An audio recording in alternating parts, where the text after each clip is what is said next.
Welcome back to our channel. Hello everyone, आज हम class 5 Hindi grammar book का first chapter भाषा पढ़ेंगे। So let's start. पाठ 1, भाषा को इंग्लिश में लैंग्वेज कहते हैं। पाठ से सीखेंगे भाषा की परिभाषा, भाषा के 2 रूप, लिपि, व्याकरण। मानव के विकास के साथ साथ उसके मुख से कुछ ध्वनियाँ निकली। धीरे धीरे उसने निश्चित वस्तुओं और कामों के लिए कुछ ध्वनियों का प्रयोग शुरू किया।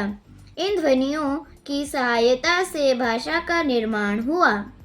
पहले चित्र में बेटी माँ की बात सुनकर समझ रही है। माँ बेटी को बोलकर अपनी बात कह रही है। ये सुनकर और बोलकर वाले शब्दों को हम मौखिक भाषा कहते हैं। दूसरे चित्र में राधिका कविता लिखकर अपने विचार प्रकट कर रही है तथा उसका भाई पत्र पढ़कर बात जान रहा है। इस प्रकार हम सुनकर, बोलकर, पढ़कर और लिखकर अपने विचार प्रकट करते हैं तथा दूसरों के विचार जानते हैं। अर्थात सुनकर और बोलकर को हम मौखिक भाषा कहते हैं और पढ़कर और लिखकर को हम लिखित भाषा कहते हैं। भाषा वह साधन है जिसके द्वारा हम अपने विचार एक दूसरे तक पहुंचाते हैं। हाँ, अगर हमें कोई बात दूसरों को पहुंचानी है, अगर मुझे अपने फ्रेंड्स को अपने विचार प्रकट करना है तो हम भाषा का यूज़ कर ही हम उनको जो बोलना है वो बोलेंगे।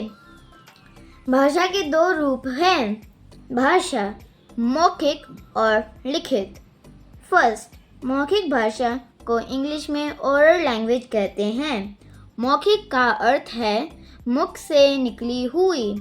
जब हम बोलकर और सुनकर अपने विचार एक दूसरे तक पहुंचाते हैं तो वह भाषा का मौखिक रूप कहलाता है। सेकेंड, लिखित भाषा को इंग्लिश में रिटन लैंग्वेज कहते हैं। लिखित का अर्थ है लिखा हुआ। जब हम लिखकर और पढ़कर अपने विचार एक दूसरे तक पहुंचाते हैं तो यह भाषा का लिखित रूप कहलाता है। जानिए, यातायात ट्रैफिक का सिपाही जब मुड़ने का संकेत देता है तो उसके संकेत से हम मुड़ जाते हैं। अतः संकेत द्वारा भी हम अपने विचार प्रकट करते हैं। यह सांकेतिक भाषा कहलाती है, परंतु इसके माध्यम से मन की हर बात को नहीं समझाया जा सकता। अगर हमें कोई संकेत कर बोलना है तो उसे हम सांकेतिक भाषा कहते हैं, पर हम सांकेतिक भाषा के माध्यम से हर चीज़ समझा नहीं सकते हैं। पशु पक्षी भी ध्वनियाँ निकालकर अपने भाव प्रकट करती हैं, परंतु इन ध्वनियों को भाषा नहीं कह सकते। संसार में बहुत सी भाषाएं बोली और लिखी जाती है, जैसे चीन में चीनी, रूस में रूसी, जापान में जापानी, नेपाल में नेपाली, इंग्लैंड और अमेरिका में अंग्रेजी। अंग्रेजी एक अंतर्राष्ट्रीय भाषा, इंटरनेशनल लैंग्वेज है। भारत में भी अनेक भाषाएं प्रयोग की जाती है, जैसे पंजाब में पंजाबी, गुजरात में गुजराती, कश्मीर में कश्मीरी, महाराष्ट्र में मराठी, केरल में मलयालम आदि। मातृभाषा, राजभाषा तथा राष्ट्रभाषा को इंग्लिश में mother tongue, official tongue and national language कहते हैं। फर्स्ट, मातृभाषा मदर टंग वह भाषा जिसे बालक बचपन से अपने माता पिता से सुनकर सीखता है, मातृभाषा कहलाती है। उदाहरण, तमिल भाषी परिवार में बालक की मातृभाषा तमिल होगी। इसी प्रकार पंजाबी, हिंदी, मराठी, बंगाली आदि कोई भी भाषा मातृभाषा हो सकती है। जो बच्चा घर पे अपने माता पिता से सुनकर सीखता है, हम उसे मातृभाषा कहते हैं। सेकेंड, राजभाषा को इंग्लिश में ऑफिशियल लैंग्वेज कहते हैं। देश के राजकीय कामकाज तथा कार्यालयों के काम के लिए राज्य द्वारा स्वीकृत भाषा को राजभाषा कहते हैं। भारत की राजभाषा हिंदी है। थर्ड, राष्ट्रभाषा को इंग्लिश में नेशनल लैंग्वेज कहते हैं। किसी देश के अधिकतर लोगों द्वारा बोली या प्रयोग की जाने वाली भाषा को राष्ट्रभाषा कहते हैं। जैसे जापान की राष्ट्रभाषा जापानी है, चीन की चीनी, नेपाल की नेपाली आदि। भारत की राष्ट्रभाषा हिंदी को माना जाता है, जबकि संविधान में हिंदी को राष्ट्रभाषा की मान्यता अभी तक नहीं दी गई है।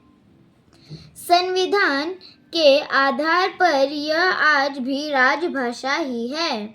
जानिए, देश के संविधान द्वारा 22 भाषाओं को मान्यता प्रदान की गई है।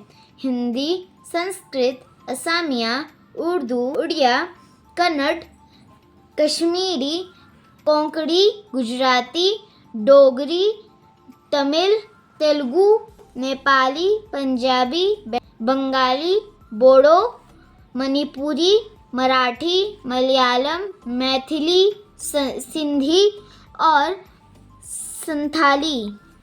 14 सितंबर 1949 को संविधान में हिंदी को अनुच्छेद 343 के अंतर्गत राजभाषा की मान्यता दी गई थी। इसलिए हर वर्ष 14 सितंबर हिंदी दिवस के रूप में मनाया जाता है। हर वर्ष 10 जनवरी को विश्व हिंदी दिवस भी मनाया जाता है।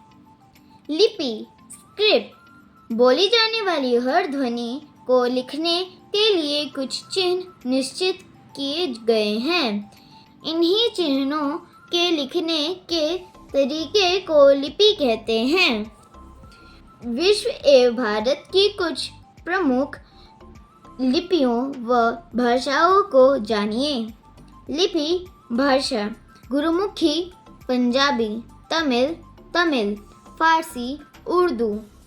लिपि, भाषा, देवनागरी, हिंदी, संस्कृत, मराठी, रोमन, अंग्रेजी, जर्मन, शारदा, कश्मीरी। व्याकरण को इंग्लिश में ग्रामर कहते हैं।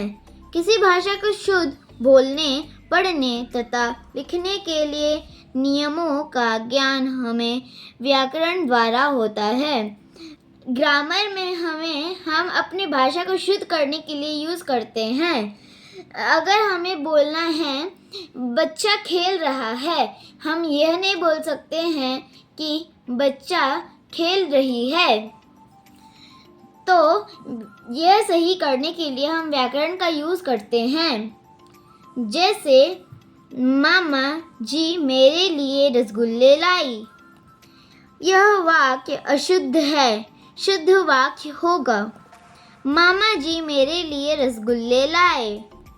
पहले वाक्य में लिंग, सर्वनाम और क्रिया की अशुद्ध का ज्ञान व्याकरण द्वारा ही पता चल रहा है। हमने सीखा, बोलकर, सुनकर, लिखकर, पढ़कर अपने विचारों को आदान प्रदान करने का माध्यम भाषा कहलाता है। भाषा के लिखने के ढंग को लिपि कहते हैं। व्याकरण द्वारा हम भाषा को शुद्ध रूप में बोलना और लिखना सीखते हैं।